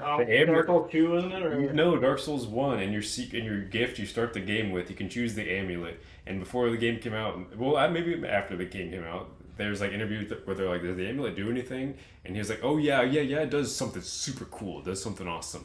Amulet does nothing." I didn't know about any of that because I played Dark Souls. He lied. He actually lied to us about. Okay, well, I didn't know that, and I felt like when I play Dark Souls, like the world and the way everything's designed, it makes me really think things through, like the secrets. Other than that, probably, but no. Seagull, do you have? Oh, you are dumb. How was that? As for the castle section, There's also a key that opens up half the game early, you idiot. as You for, chose the end. as for the castle section, like I said, it was my least favorite zone, and for 4 primary reasons: the hedge maze. Okay, I'll agree with you there. Yeah. That's the one. Dogs going Yeah. through the hedge mage. I did Not it like- 7 fucking times on harder difficulties too. But I that, for me, hated it. that's like a part that's like, because the rest of the game is just good. That's like the part that's like just kind of like not good, but I don't think it's One point from Brian. I don't think it's offensive, but I don't think it's like good. The Novista door pits. Every area that has the Novista doors, which are the insect enemies, that's my little Okay. least favorite enemy in the game. They can make enemies range for you real quick. And they can punch from like meters away at you. They can be flying, and they can wind up their punch and zoom across the room to hit you. Oh, I did not know that. Yeah, I learned this over multiple playthroughs that they can do that. I also learned you can parry it as well. But Anything in the game. you pretty much can. Oh, you're talking about the actual flying bug. The flying I bugs, don't yeah. think the plug is the crawling plug. No, I don't mean I those. hate the I crawling mean, pluggers. You ever parried it? I mean the flying ones that show up like periodically of the game. Too bad for me. Side note: when you parry the dynamite, you cut the weight. I did not know that. That's You cool. can parry dynamite. I would not have thought to parry it. That's cool. So, I played it 7 times through and never discovered that. I Oh my god, yeah. never felt so much power. I'm just like, oh my god. Once- Yeah. Once you get the infinite knife, the chainsaw can never kill you unless you back up into a bear trap like me. It feels less scary when you're playing as the world's coolest man. Yeah. I don't think the game is designed to be scary. It's an action horror game, and Well, it's designed to be scary, but it takes a lot away with like the protagonist. yeah. Heidi was saying that she's like, I was afraid of this game at first, but then Leon wasn't scared of anything, and then I stopped being scared of anything. That's not the way it works in like RE2 Remake and 3, where like Well, it's RE2 legitimately terrifying. He's a little all the wussy time. boy in that. He's like, I know. He's not like scared at any. Zombies. He's not super scared at any point. Like sometimes he'll He's say like, nervous. "Oh shit," he's not, or something he's like not fully confident the entire time, and that. No, I understand completely what you're Forward. saying. I'm not arguing with him not like being super confident or something, but like, it's just I like how Capcom can design both games very well, like a horror experience and then an action horror experience. You know what I mean? And my third area from the castle section I didn't like, that I learned not to like over the course of my multiple playthroughs, was the double Garrador room, which is the Wolverine enemies, where you have to kill 2 of them. First time I went through it punched you through a fucking being like, guns are blazing. Bad idea. Yeah. Also, like if you don't know how many enemies come down, it's you're like, why are they It's- still coming? That enemy type is one of the weird enemy types that has like 2 moves that can't be parried to. Oh, the That you have to duck. I always fought the Gyarados last. I killed everyone. Both of them? Yep. Yeah. Yep. Oh, really? Yeah. They don't break from the wall until I think everything is dead. Or you wake them up. Yeah. I could use like a bolt thrower to do it, but then like anytime I got hit, they woke up. Those guys made me wish I listened to you about Bolt Thrower. Yeah. But they still weren't. Yep. I didn't have a lot of They're in standard difficulty and assisted. There's two or three bells in the room, and I forgot about the bell mechanic from the original game. No, I didn't actually forget. I was looking for them and I just didn't notice Yeah, them. I didn't. I was like, where are the bells at? They're not Yeah. shiny or. Yeah, well, I noticed them on my second playthrough, and they trivialized those guys. Sorry, I killed them and I looked around. I was like, I saw them. I You- seen the bells after I killed them. I was like, You know what they do in professional and hardcore, though? They only give you one bell in that room. Oh, don't they destroy the bell once you? Well, once they ring it, they'll do that anyway. But you only get one. You get like 2 in the original. I was able to get the non-armored Gyarados to kill the armored one for me in professional, though. Heck yeah. I I was was getting able to to. flail around for a bit until. Yep. And then I walked up behind him and killed him with the hand cannon. Because I like was those sick of enemies, him. I always liked those The enemies. first one, it was you drop down or you get knocked down. I didn't realize he was in there, and I think I triggered him or saw him. You trigger him early. And then I was like slowly trying to back out, and I'm like, there's the chain. Oh, And yeah. I'm like slowly going into those, and I'm like, okay, I'm clear, and then he just comes charging out past me, and I'm like, what the heck? He's triggered to wake up at a certain point. But I think the chains are supposed to teach you to stay away from the chains in those sections. That section I enjoy. I enjoy the first Gyarados. Yeah. That guy was super fun. I knifed enjoyed him to that. death on my first playthrough for the trophy. Oh, Yeah, okay. I wouldn't have done Trophy it. boy. I wouldn't have done it if it weren't for the I was trophy. gonna say, ever be like, Giant Wolverine man looks at knife in hand and goes, "This is my It chance." nearly. I had a full durability knife and it almost broke it to stealth attack him 7 times in a row. Hack him 7. Yeah, and I did it for the trophy, man. I do it for the trophy every time. He's like, trophy. Um, The emoticon. The double Gyarados fight is something I always dreaded when I was trying to speedrun because that was the room that sometimes killed my like run and I had to reload. What about your first experience though? My first experience, I died a few times just because I didn't know about the bells. But I liked the room overall. After my first I didn't die or experience. anything. I just kinda, My favorite time in the room was actually my knife handgun only because that was my favorite playthrough of the game. I found a lot of the rooms to be very interesting on that, and that was actually my favorite trophy to earn. Is when I did knife handgun only, with the infinite knife. It would. The thing I hated most at Castle was the fucking sorry, this just came to mind. The first time you meet the Plaga cultist leader guy. Oh Oh yeah, my god, it just came to me. I'm like, I have to say it. Freaking.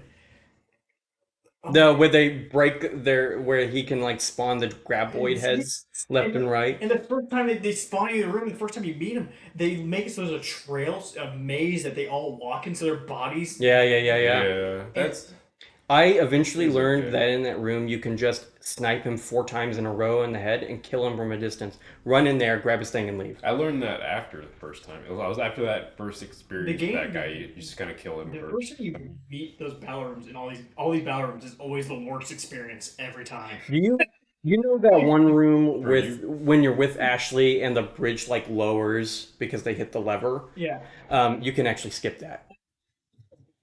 and I didn't skip the way you did. I just threw 2 grenades the moment I saw him. My hate for those guys was so. I'm like, Oh I really? tried both You grenades, accidentally and it's skipped like- it? I literally just threw them. The moment I saw him, as I'm lowering, he's like, "Glory on the." I'm like, grenade. No. It was an actual speedrunning tactic. You throw a grenade right before you trigger the cutscene, and they'll blow up in the middle of that cutscene and get knocked down, and then you can just run to the end and grab the thing and leave. Surprised you guys haven't complained about catapults. Oh, hey! Funny you should mention that. That's the 4th section I hated in this section of the game. They were fun. They were not fine on my 5th playthrough. That's good. Because- You're trying to move fast. I'm trying to move fast, and I also die in 1 hit because I was on hardcore and professional. You just get with that, And if I died on professional, I had to redo the whole section. you just gotta be yeah. impatient. If you're impatient in that segment, you're gonna die like 80 times. Now, You just gotta what's learn to be a slow funny down. little aside about the little Gigantos in the distance? If you shoot him with a missile launcher, the section ends early. Well, go. If It's a only I fun, had a missile but this is, launcher. I know, but he had the infinite missile launcher, and I just wanted to test it out to see. Yeah, yeah. You can knock him out of the perch like the first time you see him.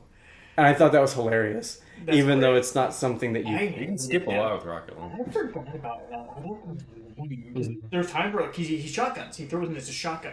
And I remember one time I was behind one of those barriers they put up, and there's a tiny arrow slit hole because it's meant to fight for sieges. And apparently they're like that doesn't have a hitbox, so it was allowed to shoot through and just peg me. Like The Capcom hitboxes are usually pretty good, and so I think I know what you're talking about. You're talking about the crenellations, right? yeah, yeah. Those have a open hitbox in No, it's not the between. relations in the wall. The wooden ones. The wooden. Oh yeah, yeah, yeah. They, They've got like a cone. but they. They've got like a cone that goes in. Basically, it curves around it in a weird way. So if you're on the edge, you're gonna get hit. But if you're dead center, you won't. Oh, they hit me dead center. They did. Yeah, a rock got through, hit me dead center. I was just You clip your hand through it, like your hitbox was through or something. John's fault. Confirmed. oh, oh no, a pebble, and like half his health was gone. I'm like, Leo. That's a heavy thrown pebble. Yeah. The circular battlement section was like a good addition. I items were- didn't because I always found myself getting confused. And when I had to go for all the treasures, that section specifically was very annoying to navigate because you go through, if you don't hit certain optional gates to open them early, you have to, You can miss. you can't back up. You get to a point where you can't back up without them so being those- open. And it teaches you to look for them. It does. So like partly my fault, but then like I hated that section because I hated looking for all of those little things, and I just hated like trying to navigate that area of the game. Well, for me, one of the things I had frustrating with that area is literally just having the villager guys grab you while you're running from him. I remember having so much frustration because they literally would put an enemy there where you have to run. If you do not sprint, he pegs you with a giant rock. So you have to run in, and the enemy almost has a guaranteed grab on you. At least for my first playthrough, he would always grab me. So as a result, I would just be like instantly lose so much health because Yeah. there's a guaranteed grab. I'm like, fuck you. Yeah, I Can't really. I don't have any memory of any kind of frustration in that area, so I don't know. What, I did. I mean, I have a lot of memories of every Well, everybody's area, very you know. experienced. I mean, like you have it with a lot of games. There's times somebody's like, "This boss was the hardest boss ever," and some guy's like, "Oh, I killed him the first try." The one area of the castle that I found very like not bad, in terms of like annoying me and stuff, was the mines. The mines, like they were there. I didn't necessarily like the doing the railroad section 7 times, but like it wasn't aggressively bad or something.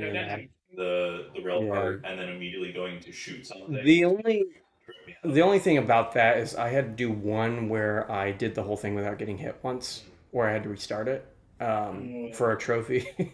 And that one was a little annoying, but eventually I just memorized their locations and it was fine. It was just trial and error.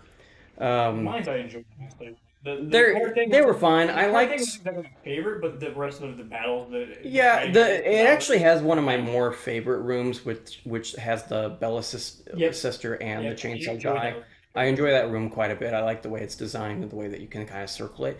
And if you want to, you can just run up and through and dodge her and run out right away if you want to, which I did on speedruns. And then you can avoid that section entirely if you have a missile launcher, because you can just blow the thing without the dynamite and skip it entirely, which was fun. And I love discovering small things like that with the missile launcher. There's actually 2 more things I can think of that skip sections in the island area. So guys, what was your favorite boss of the area? Double Gigantos. I'm gonna count the Golden Knight because he is a mini boss. So we could have counted the White Wolf in the first section, but I don't think it didn't. White Wolf actually was kind of. It was kind of cool, but like I didn't like it more than the I didn't Gigantos count personally. White Wolf. The first section with Krauser, and Salazar. Which one was your favorite? I love. Krauser was cool. He's a cool addition. It's a good. It's not just like a boss fight. It's like a nice ebb and flow type thing. Yeah. Different stages. I like that one actually. Those were QTEs before, if you didn't know. They Not changed Yeah, QTs from that. but And still, when I came across the segment, I was like, that is a genius way to change that scene from a QTE heavy one to something that you actually get to play. I really like that change. That was probably, if I had to identify one thing that was changed from the original and the new one that is just objectively better in every single way, and I loved very, very much so, it would be that fight probably. Um, the Golden Knight's still my favorite just because he was, I think, overall my favorite part of the whole game. But that fight with Krauser's probably number two. I really enjoyed the Salazar fight. I love the Salazar I fight. did not enjoy that. In terms of if we're talking like actual boss fights, I liked him my first on my first playthrough. He was my favorite, and the reason why is he looks so cool, and he's also got an insta kill mechanic that I didn't know about, and he got me the first time, and I like flipped out on stream in like a good way. I'm like, what the fuck is that? And it was so I was laughing so much when I fought him. The handgun knife only playthrough, I had to pump 150 rounds into him to kill him, and He's an okay fight. and then speedrun playthroughs, I would kill him with double egg. I had It's a kind of fun annoying time. how much. I don't know. He kept doing. I forget what his mechanic is. Where he just like He sprays he, like, shit around, He puke, he lays mine. He has mine. and he's got his bite mechanic. To be fair, it has an incredibly long wind up, so the fact that I died to it was absolutely my I mistake. died 2 times at his face trying to shoot him. Oh. And it was like, well, you're standing at You- his mouth. You get deserved. There's a death. trophy for throwing a grenade in his mouth when it's open. I got it by accident on like my third playthrough or something. It's I like the boss fight. It was my favorite after the first playthrough, but he's in terms of conventional bosses, he's probably my second favorite overall, behind the first Krauser fight. I think in terms of like if we're not counting the mini bosses. The dialogue. Yeah, There's yeah. a lot quite as good as he is. So the taunting gets changed a little bit. Yeah, I think he gets better between the two versions as well. I think he's one of those that absolutely gets a bit better. Salazar? Yeah. I kind of miss the shit talking phone calls you got in the original all the time. Well, I'm meaning more like And his. he would just call you and be like, "Hey, you." No, fuck you. There's that sense. It would periodically happen. He's Yeah. right. Is I think they Can't kind give a of presence that way. they reference it a little bit with the like megaphone and how he's Yeah. talking. Yeah, And yeah. Ashley's like cringed out by his thing or whatever. Well, he's They creepy when said talks. he is creepy, he's cringy, and all that stuff. But, I liked him. I liked him. Yeah, Salazar cringe. Cringe sounds. After you finish him, Wait, Castle's cringe. after you finish him, well, actually, before we talk about the end, we got to talk about his left hand. We kind of skipped out Vertigo. Oh, Vertigo. I completely ignored him. I thought he was invincible. I just assumed Oh, that if yeah. you're freezing and doing everything, you Yeah. can't kill him. First time players usually run from him. I killed him the first time in this game, and I killed him in RE4 original It's too. not so hard to kill. I think I missed one of the tanks you can use to freeze him, but He is the only enemy in the game that can survive a missile Oh, from the missile launcher. It takes two to kill him. he survived the ultimate. The thing that kills literally everything else in the game and will almost kill you if you hit yourself with it. Yes, he survived one of those, and then you kill him with the second one. But it was like it surprised me for a second when it happened. I shot him. He not fell down. I walked, and then he got up behind me, and I was like, "What the hell?" That is the first time I've ever encountered that in a Resident Evil game. Well, the thing the reason why I didn't think he was invincible because the way he like a lot of enemies have a very visible like they took damage. Yeah. You hit them, it's He very doesn't. bloody He splash. doesn't. They react very violently. He kind of just acts as if you stunned him. He's like, oh, I'll get you eventually. You silly Billy. Like you just don't feel like you could hurt him. So I was just like, I'm like, oh, like, I guess, and also because the game's like, here's long hallways, here's freezing. It really implies that you're being chased and your goal is Yeah, to yeah, survive. yeah, yeah. And then they had that time thing, so the game's like really being like, at least for me, it felt like a game like you can't kill it, you have to run. You can't kill it, you have to run. That's like the story it's telling you. So I just followed the story. And, You get his monocle if you kill him. well, I Yeah, which is funny. I just thought it was funny that you get the monocle and it's worth like 30,000 pesetas and you sell it. I learned that if you have the infinite knife, you can just parry him infinitely. by Perry Sam. Get the infinite blade. Yeah, You simply but I thought it was funny because he. Infinite rocket launcher. I think it's. I just mentioned it because I think it's funny because he. as the armor. Yeah. Hey, I have the I have the I am allowed to talk about these because I fucking earned all of that. I bullshit. So, so You're only gonna play through one. No. Your judgments come from weird angles. well, they're perfectly valid judgments. It was my experience with the game. It's really fun. We're just like, We have permission to make fun of you. Psychopath. This enemy actually becomes very bad. If you play it like a fucking completionist, your experience is very different. By the way, Brian's the 1%er of Resident Evil. is it 1%? When I got it, it was 0.1%. It's part of the 1%. So like with the I don't by the way, like I talk about the platinum, I like getting platinums. I don't recommend Resident Evil 4 remake. It's too goddamn hard and it requires you to play through the game way too many times. That's Capcom. Their challenges are always the worst. My favorite platinum of all time is Resident Evil 3 remake. It's part of the reason I like that game so much. I think it's literally the best game to complete ever made. Because of the way that the system works and the way that you get money that helps you unlock things and the way that it asks you to play the game is also shorter. So like you can finish the platinum in literally less than half the time of RE4 remake. So Resident Evil 3 remake is actually pretty high for me because it's I think it's the most fun I've ever had completing a game. Boring. Well, the island is next. What did you guys think of the island? The intro was really cool. Like the first time you see like the whole island. I'm not talking about doing. I'm talking about The island's good. Island is like where the rifle really shines. If you're playing as a rifle level analyzer, you're just like starting every. I didn't play that way, but I still agree with you. I use the rifle more in that section than any other section. my favorite moment is walking up, being like, "Oh my god, they have auto turrets," and then the immediate thing where Leon gets like really other character goes, "What a bunch of busy bees." And I'm like, Leon, are we really just suddenly going like they're like, you guys are being a bunch of silly billions. Don and I talked a lot. You guys are full of beans today, aren't you? John and I talked a lot last night. We were up until 4 a.m, and we spent like 30 minutes talking about John's least favorite enemy type in the game, which is in the island section. Yes, that's true. And that's yeah. You want to guess? Spooky.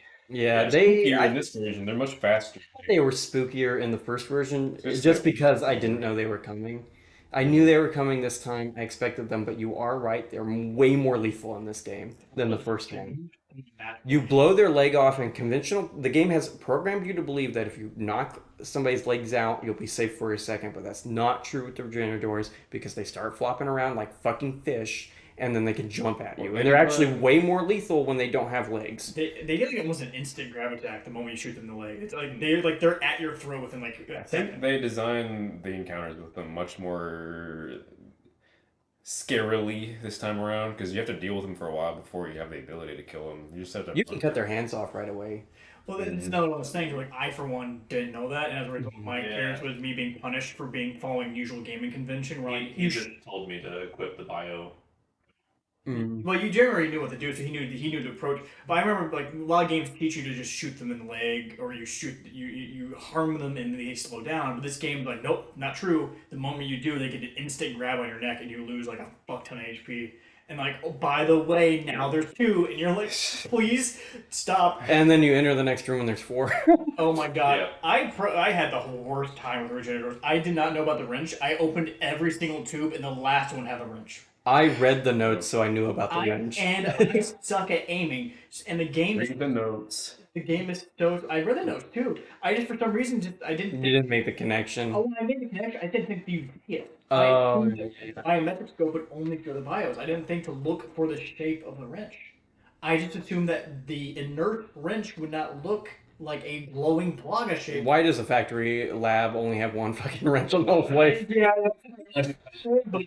but like I fought all of them. I had to go back to the goddamn guy and buy more rifle ammo 3 times because I sucked at aiming so much, and because they literally just wiggle like fucking jello the Oh, entire yeah. fight. And the game's like, I know that you literally shot the pixel slightly to the right of the plaga, but you didn't hit the plaga, so you don't get to hurt it. And you're like, oh my. I learned over doing this that they have a health cap. That if you reach the health cap, they just die. Yeah, you can kill them. You just have to deal an infinite. Yeah. And the game, I legitimately hated them. I hated Yeah, it. Like, I didn't have any issue. I killed them all. Just I'm not saying understand. it's along the lines where just like it was raging. It was legitimately raging. Now I know, and next time I play through, it will not be a problem. I was very tense in that You can section. also I do put the remember scope that. on your assault. Well, I'm gonna put like on a punish. I'm gonna put like on a. Huh? No. Well, if you Um, also if you have like the Even handgun, shotgun, too. if you have the handgun, it's got like what's the handgun? It's got the more of the punch the to it, Punisher. the piercing. Punisher. The Punisher can do more damage. I thought of doing the Punisher on my handgun knife only. I tried it out first, and I switched back to Red 9 You need immediately. more. Because I learned that the most because I had to beat them all. I had to beat them with handgun knife only. That's when I discovered you can cut their hands off by Yeah. parrying them. And I also discovered that you are able to basically cut a hole in them to see where the things are and then shoot them with the handgun. And they operate kind of like from soft bosses where you just kind of go to the right or left and stab them in the booty over and Yeah. over again. And because I did that playthrough with the infinite knife, I would reach the damage cap just by stabbing them a bunch. Yeah. And it made it so it wasn't that bad because with the section that had like 2 of them, I just walked in a circle and stabbed them until they died both times, so I didn't have to deal with them anymore. The ice one, same thing, just fucking stabbed them a bunch, and then as long as you don't fire the weapon, it doesn't void the trophy. So I used a biometric scanner, figure out which one has the wrench, killed him, and then it was over. Yeah. It's one of the enemies where I killed them all for fun. The funny thing is the Iron Maidens were easier to kill than the base guy, because when they do the activate the quill attack, they stand still Yeah. for a second and a half. The first one that pops down, all of his little things are in a row. So when he's laying down, if you look at him, you can hit all 3 in a row. That's a trophy love to that. hit all 3 in one shot. Easier time killing the special Iron Maiden enemy than the base one.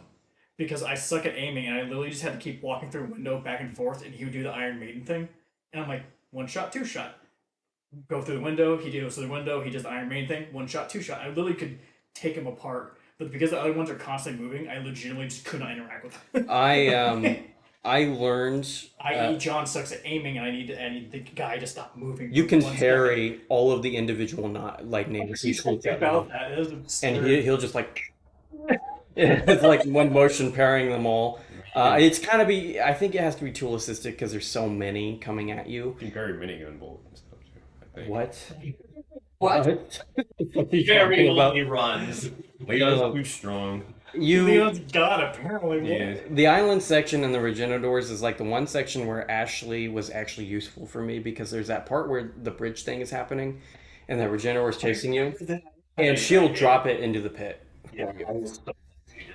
Yeah. That's the worst Regenerator. He was a puzzle that took me a little while to figure out on some of my harder playthroughs.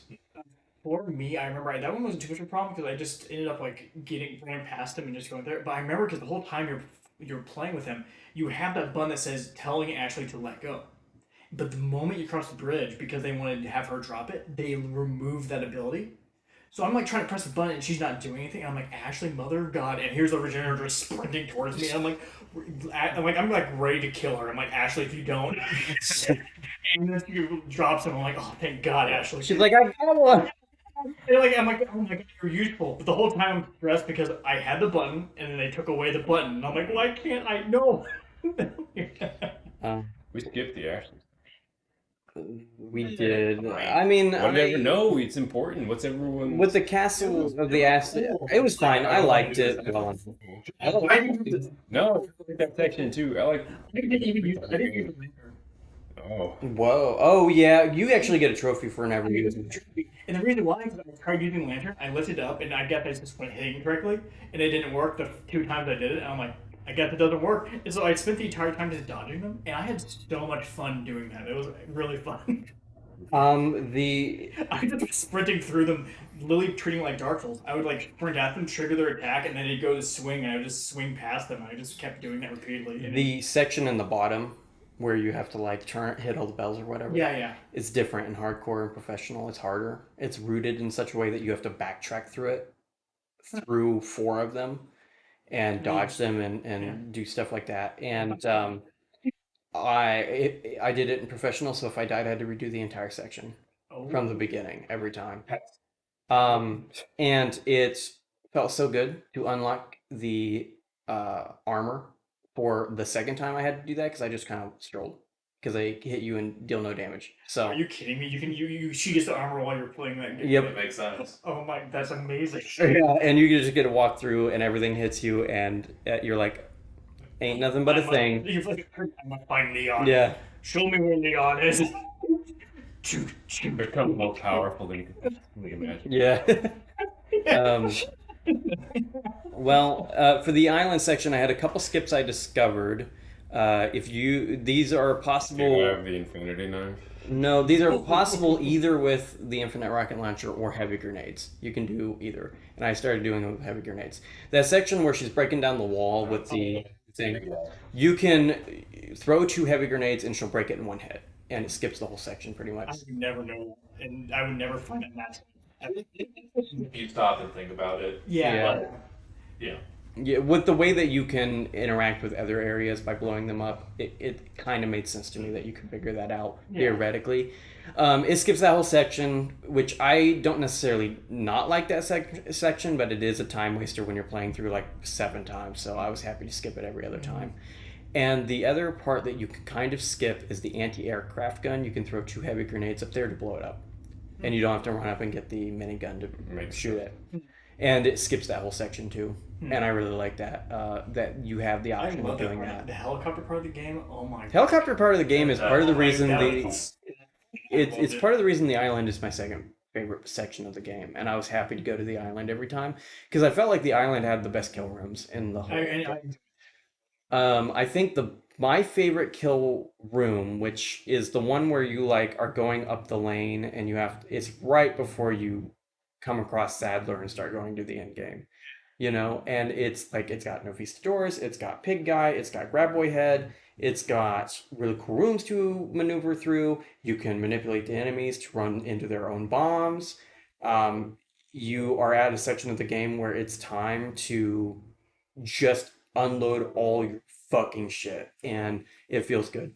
For me, in my first playthrough, I had basically infinite ammo because of the bolt thrower. Yeah. And I like just had a blast with my 50 shotgun shells and 80 rifle rounds and everything else I That's had. a classic Resident Evil thing is where like, you spend so long feeling weak and helpless, and by the end, they'll let you have this little like go nuts section of the game. It's RE7 has that big time.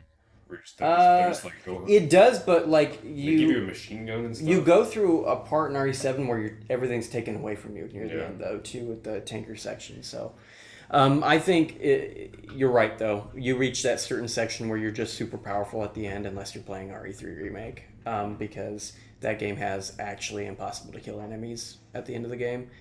Even with the infinite rocket launcher, you just knock them down and they get up later.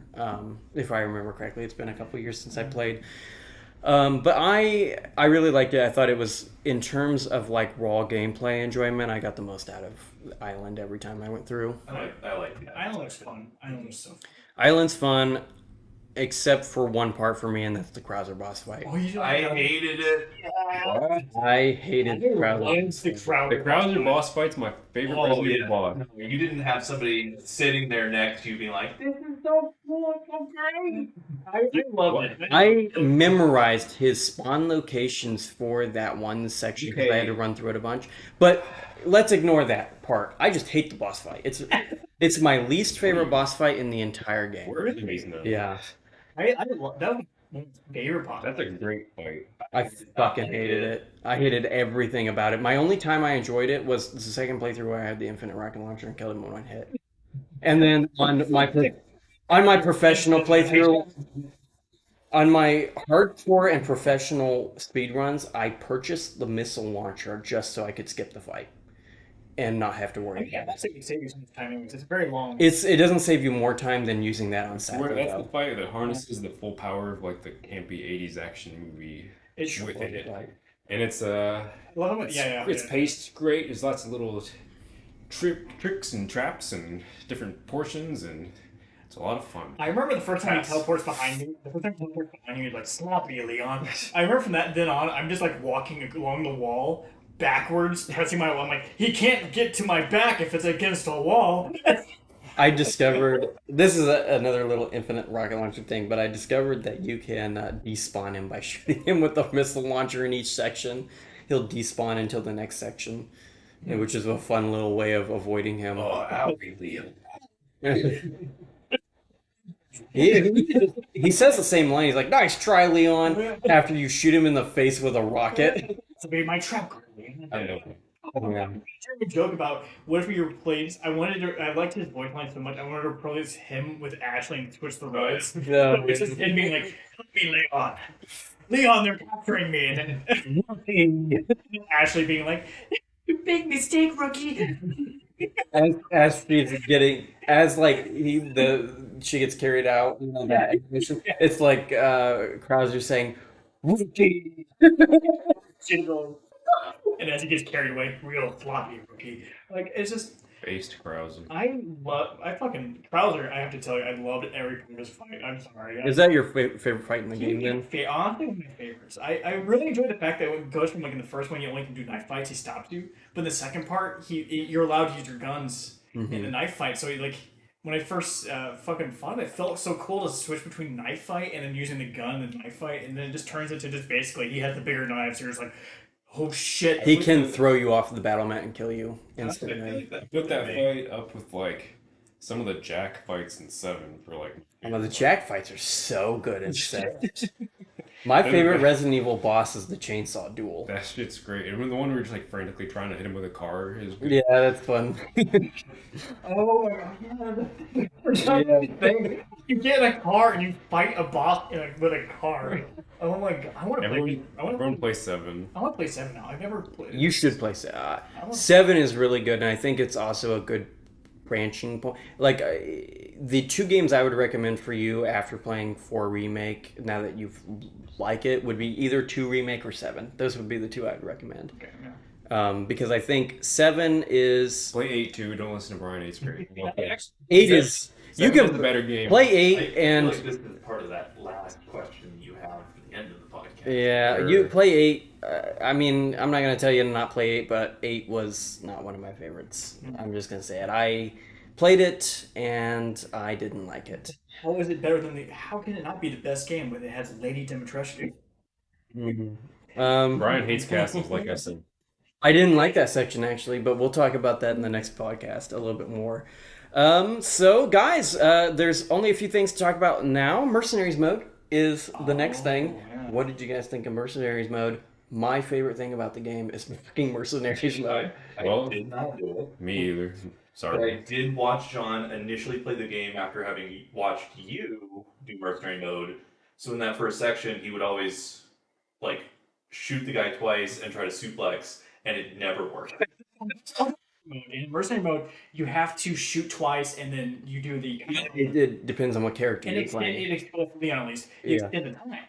So I was approaching the main village by going up to the old ladies and shooting the. You're talking about the main game? Yeah, I just shoot them in the Oh. knees and suplex them, and they wouldn't die because I'm using a really weak gun.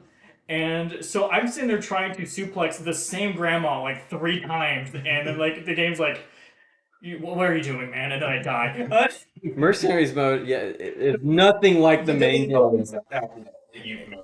The game was a lot easier once I learned to, I don't know, shoot them in the fucking head. But like, No, that's how you played the original. That's You- why the TMP was. so You good. deal more damage by suplexing, but there is a risk to it. yeah. Because it doesn't always instantly kill The them. original TMP is like what made the animal. That's what you're like. Where your economy came from is just like TMPing them twice and then shin and kicking their heads off. Oh, really? Okay. And you can't Yeah. do that anymore. You just got to use it as an actual machine gun and just kind of use it for crowd control these days.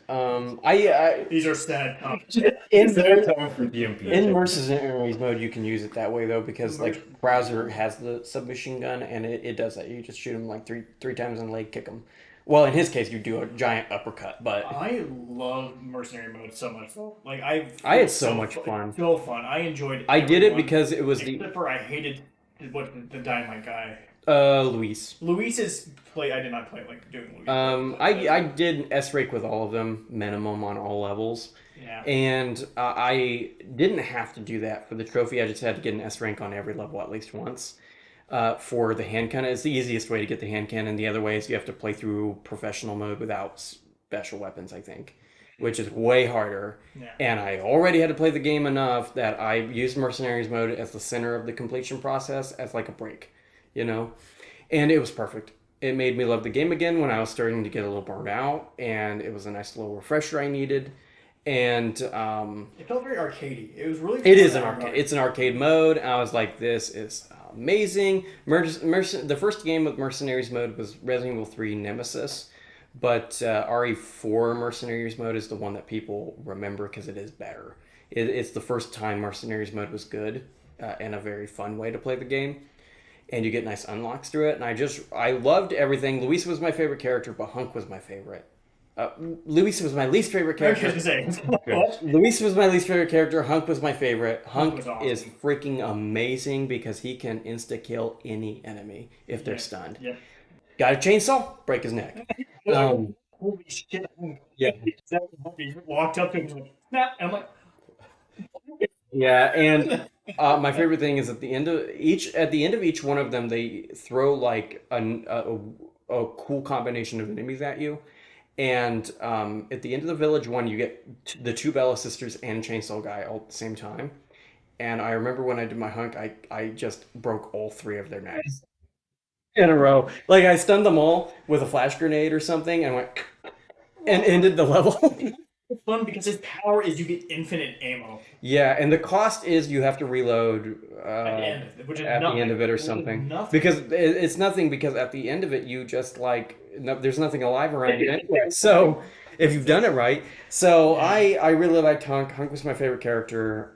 Krauser was my second favorite. Because Krauser like turns into beast monster mode, and you just get to like beat the shit out of everything while zipping around the world. And then he gets the Camilla dance from like Naruto, the Kimimaru thing, where he just like dives through everybody Oh, you're and kidding. hits everybody in a straight line. And it works the way that a lot of these types of stamina mechanics work, where you can just wait until you have like a pip left and get the most value out of him, and then pop that, because normally it burns the whole bar. I never could get that trigger for some reson, but despite that, I fucking loved Krauser. Especially Krauser is so fucking more good, than man. Hunk because you get the explosive arrows. Explosive arrows are cool, and I like how he can play the game like it's a melee game, and you can just like, because he's got like a sidestep dodge, and he has like he is the only character with an infinite knife in the mercenaries mode, and you can just like zip around cutting things to pieces, and you can like you might have like 20 guys in front of you, and you can just melee them all to death, and it's so fun. It's Also, literally so fun. Yeah. Luis I thought was the least satisfying because he's slow, and his ability's cool and you can combo it together multiple times, but like he was my least His favorite. melee skills and his melee skills just suck. That's mainly what it was. Yeah. You do like a pathetic kick, and sometimes you pull the pipe, which was honestly satisfying, but you couldn't guarantee the pipe. At least I felt like. Mhm. But whenever you did get the pipe, it was satisfying to hit like 5 guys in the head. That's one swing. I don't even know what you're talking about, so Okay, so the Q, whatever what's it called whenever you QE some guy, you press the combo button, like whenever you do the I don't know. But it just you melee them is what I call it. yeah, you melee his melee for their weak point. Sometimes he would pull out his metal pipe that Leon steals from him. Oh. Which I love that reference. It means that he fucking has it with him this time, and just bashes their skull in it. Everyone in front of him with the pipe. Oh, that's cool. And I'm like, why aren't you doing this all the time? But instead, sometimes he's just like, nah, not today, and just kicks them, and you're like, you suck. Yeah, that was a really cool thing. Mercenaries mode I couldn't recommend more. It was free DLC. Like, who the fuck releases free DLC nowadays in the gaming industry? Capcom does. Capcom remembers the era where games were just good and you released good games and then They're remembering again, at least. well, yeah, I I don't mean, know. they did go through a dark period, but all Japanese games went through a dark period during the seventh gen. But now I Call feel of like Duty. Japanese games are starting to be, well, it's not even starting to be good. Ever since like 2017, Japanese games have been top of the line market again, and Capcom is like leading that charge, I think, in a lot of ways because I can't name a mainline game like not a sub project or side project like main game that they've released except Village that I haven't liked. And Village, it's not like I wouldn't call it egregiously bad. Like I just didn't personally like it. I love So- Village, so I think higher of them than you do. Um, and I retrospectively really like Monster Hunter World, and I've been wanting to play like the one that the one that came out on Switch first. I've been wanting to play that one because of it. I just really like it. Capcom. Capcom is one of my favorite developers as a result, and RE4 Remake just kind of continues that trend. Um, so, John, Jeremy, you guys are the two that are new fans of the series. We're Um, fans. Well, I'm gonna say that because you liked the game, Oh yeah, right? yeah. I Um, think it would be cool to play other ones for sure. Yeah. I don't know remake versus not remake for some of the other ones that they have done remakes for. It's one of those things where it's like you guys like the game, and a lot of companies are always trying to get new people into their franchise, right? Yeah. And so I thought it was interesting that Ryan and I have played. I've played every mainline entry now that we've started Resident Evil 6 together. Ryan's played most of them, I think. So we've been playing the franchise for at least over 10 years. You know what I mean? Each. And I like how the game seems to appeal to new people, and also like I liked it as a returning player. I got into it solely because I watched your second playthrough, like your second episode, and you entered that gorge area that Jeremy didn't like so much, but I liked. I saw you fighting the enemies, and I saw you just mailing them, and just interacting, and all the dynamite. And I'm like, this looks legitimately fun. The flow Yeah. is very satisfying. As a result, I went and got it. And the thing is, like, there were times I did honestly have really frustrations, but the game, like, after playing through the whole game, I have to say I really enjoy it. And one of the things I'm excited about is it's given me a skill set to work with survival horror games, and now I can start branching out from this experience and be like, maybe Dead Space. Maybe I can play some System Shock, especially with the new remake. Oh coming yeah, out. yeah, yeah. Well, the remake is out. It is out. Okay. Yeah, it is out. So like games like that have been like were ones I've watched gameplay, seen. I recommend System Shock 2.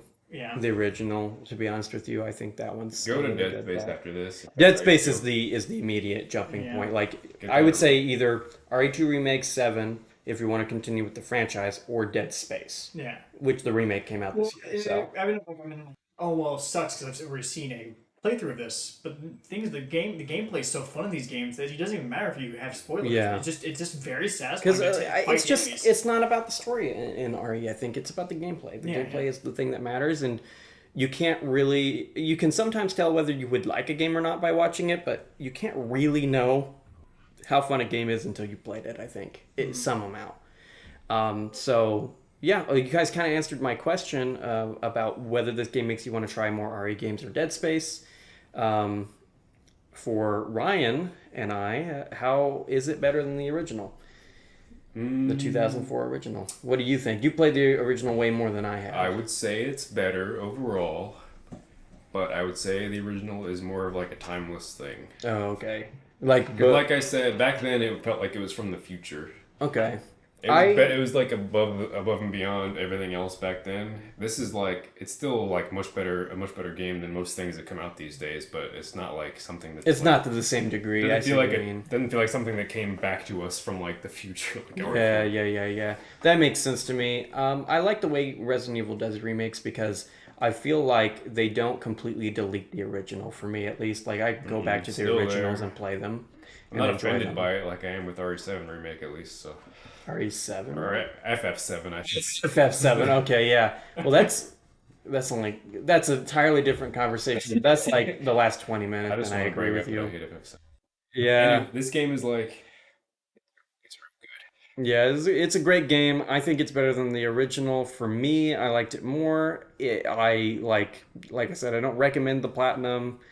And if I didn't like most of the time I get rewarded for going for trophies. That's why I like to go for them. This is one of those cases where I would have been better if I had just done first playthrough, handgun knife only playthrough, mercenaries mode. Those were the best parts of the game. Those are the parts I liked. Those are the parts I reflect on in positive ways. I liked exploring with the infinite rocket launcher, but it wasn't worth grinding up the money to get it, for all the stuff that you get to see with it. And I absolutely hated everything I had to do with hardcore and professional mode. I don't reflect positively on that part of the experience, and it's a damn shame because Resident Evil 2 Remake's Platinum is absolutely recommended. I loved it. 3 Remake is the best Platinum I've ever gotten in my life of the 51 that I have. And I was just hoping for more of the same, but I didn't get it there. I did like it more. I have only, like I said before, I've only played the original in 2018. I had a great time with it. But I'm more of the classic RE fan. I like the Raccoon City era the best. And I do like the remake overall because the gameplay is smoother, but I did have to play through it 7 times, like I said. You could say that I'm biased in my like kind of perception of the original and the remake, but in terms of my top 10 for the series, for remakes number 8, and then original is 9 in terms of my top 10. So You weirdo.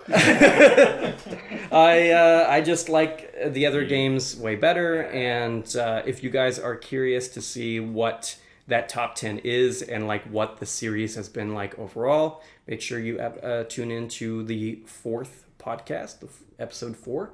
And with that, I hope you guys enjoyed the series. I hope you're enjoying the podcasts as we go through them. And if you like this one, maybe check out our Diablo 4 episode or our Legend of Zelda episode. We would love any comments that you guys have, and if you have any suggestions for podcast topics in the future, leave them in the comments below. This is Brian, Rail Deal. This is my channel. Hello. I don't know what you planned here. The stun, man. know Every what- time we try to close up the Goodbye, stun. I guess. I don't know what my closer is supposed to be here. I don't know. Just say your name. Like I'm you're Ryan, you're and Ryan. John D. I don't want It's John Deere. John D. This is Jeremy. Goodbye. Goodbye, indeed.